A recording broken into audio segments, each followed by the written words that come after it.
twabonye guhangana kutigeze kubaho hagati y'abanyamakuru ndetse n'ibitangazamakuru bigiye bitandukanye. Ngira ngo muribuka uwitwa Sam Karenzi igihe yakoraga kuri Fine FM we na Muramira Regis uburyo byari bimeze. Muri icyo gihe Sam Karenzi yari umuyobozi w'ikiganiro cya siporo kuri Fine FM. Rimwe na rimwe rero uwitwa Muramira Regis akageza mu kazi akaza yasinze. Ibyo ngibyo Sam Karenzi yabimunengaho, ugasanga Muramira Regis azamuye amagambo, dore ko Muramira Regis nawe ibintu byo kuvuga ni ibintu azi cyane kuva na kera kiri kuri za City Radio, kurinda hazamutse akajya kuri Fine FM. Ikintu kiswe umunwa Muramira Regis arakize, kandi uzarebe yari kuvuga avuga n'umuntu wirakaje, umwe wazinze umunya, ku buryo ubwawe uramutse umubonye wamugendera kure abagaragaza isuri mu bugome. Iyo myitwarire rero idahwitse ya Muramira Regis no kutumva ndetse no gufunga umutwe kwe nibyo Sam Karenzi yangaga. Ibyo baza kuza kubipfa, biza gutuma Sam Karenzi afata icyemezo cyo kuva kuri Fine FM. Mu minsi mike aza gushinga radio ye ariyo SKFM. Afata abanyamakuru bose ibari kuri Fine FM arabatwara. Ubwo navugamo Ishimwe Rikari, uwitwa Kazungu Clever n'uwitwa Naisa, bose abarabazamukanye kuri SKFM. Bakora radio nshya yaje gukundwa na rubanda nyamwinshi, kugeza ubwo iyi radio ifatwa nkaho ariyo radio ikora urubuga rw'imikino rwa mbere hano mu Rwanda. Iyo yitwa SKFM. Muri uko kuva kuri Fine FM no gushinga radio kwa Sam Karenzi byaje kubababaza abahaters ba Sam Karenzi, baramwataka, induru ziravuga, baramwatatse kugeza ubwo RIB ubwayo yarinze kwihaniza bamwe mu banyamakuru batotezaga Sam Karenzi. Muri abo harimo Muramira Regis, amagambo yavugaga asebya ahararika Sam Karenzi, ngira ngo murayibuka. Nimba mutanayazi mutubwe muri comment tubabwira ibyo Muramira Regis yavugaga. Byari ibintu biteye ubwoba, ibintu biteye agahinda, ibintu bisebetse, ibintu bidakwiye kuba byavuga mu itangazamakuru. Icyo ni kimwe. Sam Karenzi kuko nawe yari amaze kugira radio ye yo kuvugiraho ibye, ntabwo yari pfanaga. Uri Muramira yaravugaga, Sam Karenzi agasubiza mu bambere. Sam Karenzi atasubiza, hagasubiza bamwe mu banyamakuru bakorana. Intambara hagati y'abo bantu babiri byari ibicika.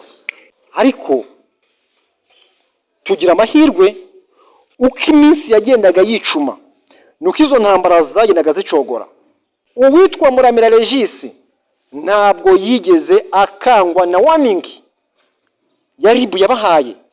Tujuru n'ubundi yakomeza kugenda atoteza SKFM. Nimba se karagashya ari kuko Sam Karenzi yabateye imbere, ntabwo wamenya. Yakomeje kugenda yenegeza acana umuriro, kugeza ubwo yaje gufata icyemezo atuma abandi bajya kwataka Sam Karenzi. Na n'ubu ngubu igihari. Muzi uwitwa Kalisa Bruno Taifa, amagambo akomeje kugenda yotsa kuri SKFM, amagambo ateye ubwoba, byavuzwe kera na n'ubu biracyavugwa. Ugashaka cyo Sam Karenzi apfa n'abanyamakuru ukagishaka ukakibura. Turi mu byaranze umwaka. Utinye ko byageze igihe bamwe mu banyamakuru bakifuriza abandi kuba banapfa bakavaho, abadapfuye bagakubitwa vibaya sana. Iyo bona umugabo mugenzi wawe afata undi mugabo akamwandagaza, akamusebya, akamuhindura icyo ntazi, kandi wari gusebya no guharabika n'umwe mu bantu bafite inshingano bahagarariye, afite umugore n'abana, afite public nini mukurikiye, ukajya hariya ukamusenya. Hadi ubwo uwo muntu hamwifuriza ibyiza, ukabirengaho ukavuga ngo nubwo uri umukire, ibyo niwe byibwira, twe tukuzi, tuzi kuri umutindinya kujya udufaranga ufite watuvanye muri banke. N'ikimenyimenyi iyi mishahara y'ukwezi igeze y'abakozi bawe uyibona ari uko wabanje kwiyuha kuya. Lorenzo we nguza kubitwa inkoni ziguhete. Nako ntabwo avuga ngo Lorenzo, yavuga ngo we gore wowe uzakubitwa inkoni ziguhete. So areba koko manange. Uyu ni umupira. Ibintu byampangara ngo hangare, imvugo za gishumba, kubahukana, gutotezanya, nicyo kintu cyaranze itangazamakuru ndetse na siporo hano mu Rwanda. Dufashe ikindi kiragano gishya cya 2026, reka uyu mwaka uzabo gusenyera hamwe mu itangazamakuru rya siporo. Ibintu byo kuryana, ibintu byo kubahukana, ibintu byo gushwana kwa hato na hato birangira n'umwaka wa 2025. Ikindi kintu ni navuga cyaranze uyu mwaka w'imikino hano mu Rwanda, navuga kwirukanwa kw'abayobozi ba Rayon Sport. Ikiswe abasaza ntikigomba kuba cyakibagirana. Abasaza baraje barikarakasa gutwe mu duhere Rayon Sport yacu, rero barayibahira bananira hadaciyeho umwaka, nabo bareguzwa bava muri Rayon Sport baragenda. Ako ni akantu rero katashimishije abantu by'umwihariko kabaye muri uyu mwaka tuvuyemo wa 2025. Ikindi kintu navuga ngo gikomeye nubwo twagikomojeho, haje radio abanyarwanda bari bakeneye muri siporo. Nubwo yashinzwe bamwe na bamwe nibabyishimire bakavuga ko iyi radio ibogamiye kuri Rayon Sport, ariko yaranze ibaho. SKFM yarashinzwe abarimo ba Bruno Taifa bati radio ni ya Paul Muvunyi niyo mpamvu bamusingiza, abarimo bamuramya Regis ati radio ntiyakabayeho, ariko yaranze ibaho.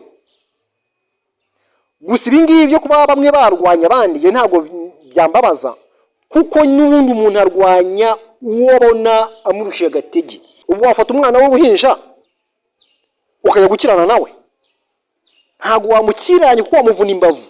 Rero ushaka wa wundi ukurenza wa wundi ubone mwenda kuba kuri level imwe, uwo ni urwana ushaka gushyira hasi. Ariko bitewe n'imbaraga bafite kumushyira hasi ntabwo gipfa kukorohera. SKFM yabayeho iza ari igisubizo kuri siporo y'u Rwanda, kandi biragaragara n'ikimenyimenyi. Uzarebe live yabo iyo bari mu kiganiro cya siporo, nta gihe na kimwe basoza bari munsi y'5,000. Ariko babandi babarwanyaga usanga bari mu bantu 100 na bangahe 200 se. Bivuze iki? SKFM yaje ari igisubizo cya siporo hano mu Rwanda. Mbona no guha credit uwitwa Sam Karenzi na timu ya siporo yose, bari mu kazi n'abantu bakwiriye kuba bakwigirwaho. Nawe reka abandi bavugiye bari mu byango turwane gusa no kwiyemera badafite n'icyo biyemerana.